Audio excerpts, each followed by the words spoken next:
Hello everyone, সবাইকে good morning. কেমন আছো সবাই? আশা করি সবাই অনেক অনেক ভালো আছো। তো এই দেখো, আমার সাথে একটা বেবিও আছে। তো এটা হচ্ছে আমার বোনের মেয়ে। তারপর আমার ডাক পড়েছিল, তাই আমি চলে গেছিলাম একটু কাজে। আর এখানে আমি ভুলে বোনের মেয়ে বলে দিয়েছি, ও হচ্ছে আমার বোনের ছেলে। তো এখানে ডেকোরেশন চলছে সকালবেলা, আর সবাই বসে দেখছে। আর এখানে যেহেতু ডিজে সেট আপ রেডি হচ্ছে, তাই আমি এসে তোমাদের সাথে একটু শেয়ার করলাম।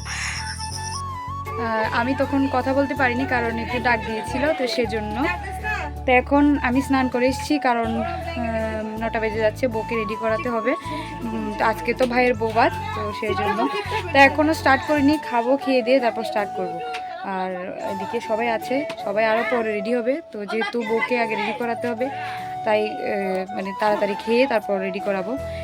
একটা সমস্যা হচ্ছে, আজকে কারেন্টও নেই, জেনারেটরের লাইন দেবে কিনা জানি না, কিভাবে চুল বানবো কিচ্ছু জানি না। দেখি কি করি, কি করা যায়, চেষ্টা করব অনেকটা ভালো করার। তো কারেন্ট ছাড়া তো চুল বাঁধা অসম্ভব, মানে যে ওপেন হেয়ার স্টাইল ও চেয়েছে সেরকমভাবে। তারপরও দেখছি কি করা যায়, যদি লাইন দিতে পারে তাহলে তো অবশ্যই করব।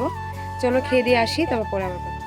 তো খাওয়া দাওয়া করে আমি চলে এলাম ওকে সাজাতে। আর এসে দেখছি ওদের ভাত কাপড় হচ্ছে।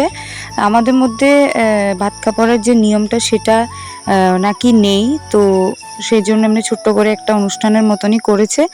আর আমি তাই ভিডিও ক্লিপগুলো নিলাম। ও ভাত কাপড় দিচ্ছে, তারপর আমরা সাজাতে বসাবো। আর এই হচ্ছে আমার মিষ্টি ব্রাইড, মানে আমার ভাইয়ের বউ। ওর বিফোর লুকটা একটু তোমাদের সাথে শেয়ার করলাম। আর জানো তো, আফটার লুকের ভিডিও একদমই করতে পারিনি, কারণ মানুষ চলে এসেছিল আর কারেন্টও ছিল না। আজকে এত পরিমাণে কারেন্টের সমস্যা দেখা দিয়েছে, আমি ভালো করে কোনো ভিডিওই করতে পারিনি। এই দেখো, এখন বসে নেল পালিশ দিচ্ছে, সেটা দেওয়ারও সময় পাইনি। কি করবে বলো? চুলটাও ভালো করে বাঁধতে পারিনি, একবার আসছে একবার যাচ্ছে, এরকমই ছিল। তো তার মাঝখানে আমিও রেডি হয়ে গেছি। এটা হচ্ছে আমার ফুল ফাইনাল লুক।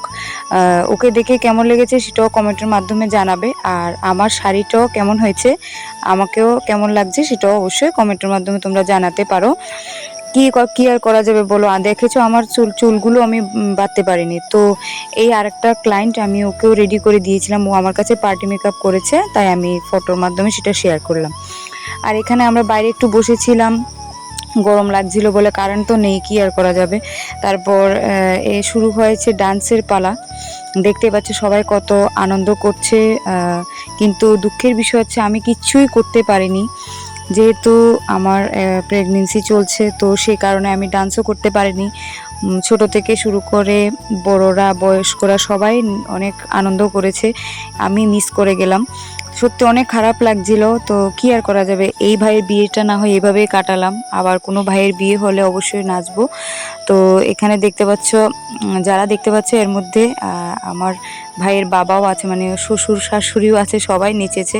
আর ওই যে দেখতে পাচ্ছ বরের অবস্থাটা খালি একবার দেখো তোমরা। বর কিন্তু একেবারে গেঞ্জি পরে, কালো গেঞ্জি পরে, দেখতে পাচ্ছ হাত তুলে তুলে নাচছে। গরমে সবাই একদম অস্থির হয়ে গেছে। আর এটা ছিল একদম লাস্ট মোমেন্টের নাচ, বর বউ সবাই মিলে খুব এনজয় করে ডান্স করেছে। তো কেমন লেগেছে, আমি কপিরাইটের জন্য তোমাদের সাউন্ডটা দেখাতে পারিনি, কিন্তু খুব খুব মজা করেছে সবাই। আমি বসে বসে শুধু ভিডিও করেছি, আর সবার ফোনটা খালি আমার কাছে এনে এনে দিয়ে যাচ্ছিল ভিডিও করার জন্য। বলো, আমি এখন ফোনের মালিক হয়ে গেছি।